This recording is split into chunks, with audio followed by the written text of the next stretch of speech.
जय गुरुदेव। एक दिन सहजो बाई अपनी कुटिया के द्वार पर बैठी अपने गुरु जी के आने का इंतजार कर रही थी। सहजो बाई की गुरु भक्त से प्रसन्न होकर भगवान सहजो बाई के सामने आकर प्रकट हुए। भगवान ने देखा, सहजो ने तो मेरी तरफ देखा भी नहीं, न ध्यान दिया, न ही इसके अंदर कोई उत्साह। भगवान ने कहा, सहजो, मैं स्वयं यहाँ चलकर तुमसे मिलने के लिए हूँ, क्या तुम्हें खुशी नहीं हो रही? सहजो ने कहा, आप कौन हैं? मैं आपको नहीं जानती हूँ। भगवान ने कहा, मैं हूँ भगवान। सहजो ने कहा, भगवान, ये तो आपने अपनी कृपा की है, मुझे तो आपके दर्शन की इच्छा नहीं है, न मेरे मन ऐसी कोई कामना थी। भगवान को बहुत आश्चर्य हुआ। सहजो, तेरे पास ऐसा क्या है जो तू मेरा आतिथ्य सत्कार भी नहीं कर रही है? सहजो ने कहा, मेरे पास में मेरा समर्थ सतगुरु है। भगवान, मैं तो भगवान को भी अपने सतगुरु में देखती हूँ। अगर मैं भगवान के दर्शन करना चाहती हूँ तो केवल अपने सतगुरु के ही रूप में चाहती हूँ। मुझे आपके दर्शन की अभिलाषा नहीं है। यदि मैं अपने सतगुरु से कह दूँ तो वे कभी का आपको उठाकर मेरी झोली में डाल देंगे। भगवान ने सोचा, इसके अंदर में इतना भाव और विश्वास, दृढ़ संकल्प है। अपने गुरु के प्रति भगवान पिघल गए। फिर कहने लगे, सहजो, मुझे अपनी कुटिया में अंदर आने के लिए नहीं कहोगी? सहजो ने कहा, भगवान, मेरी कुटिया के अंदर एक ही आसन है, उस आसन पर मेरे सतगुरु विराजमान हैं। क्या भगवान आप भूमि पर बैठकर मेरा अतिथि सत्कार स्वीकार करेंगे? भगवान ने कहा, सहजो, तुम जहाँ कहोगी मैं वहीं बैठ जाऊँगा, कुटिया के अंदर तो आने दो।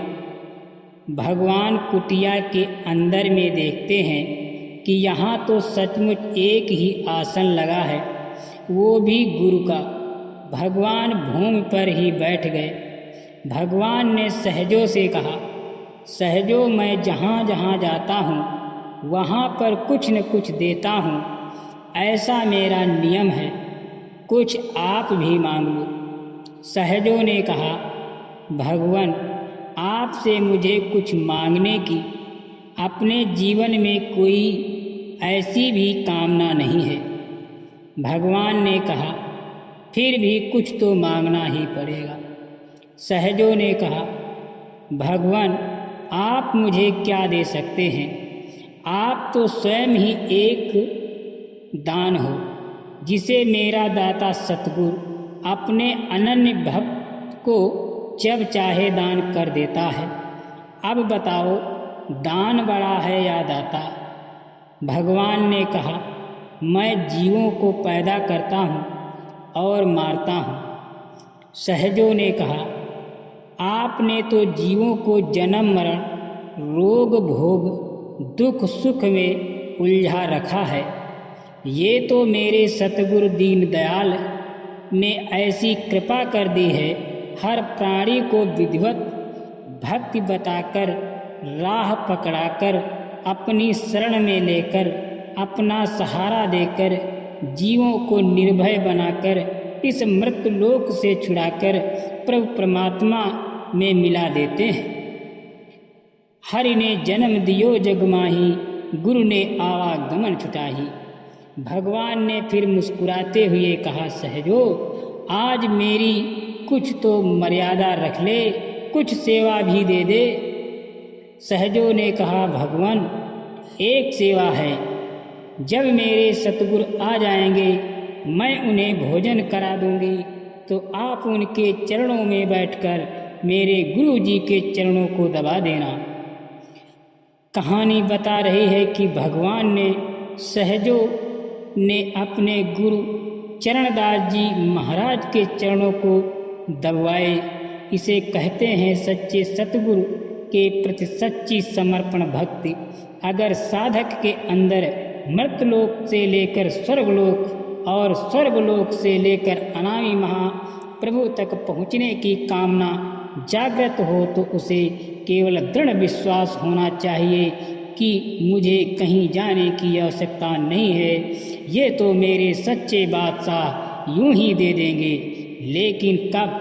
जब उनसे सच्चा प्यार करोगे, उनके ऊपर विश्वास करोगे, उनके सिवा किसी दूसरे को पाने की इच्छा नहीं करोगे, तब आत्म कल्याण की प्राप्ति होगी।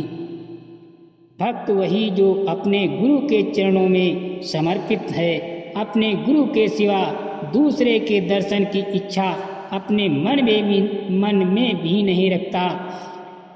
अब जांच परख अपनी अपनी आप ही कर लीजिए कि हम अपने गुरु के चरणों में हैं या दूसरे के चरणों में समर्पित हो गए हैं। फिर अपने गुरु को क्या समर्पित किया है?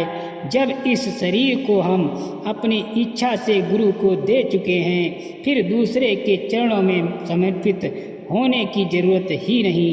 तो फिर आपने गुरु महाराज को ये तन मन धन दिया है कहाँ कि गुरु महाराज के भक्त तो नहीं हुए हैं।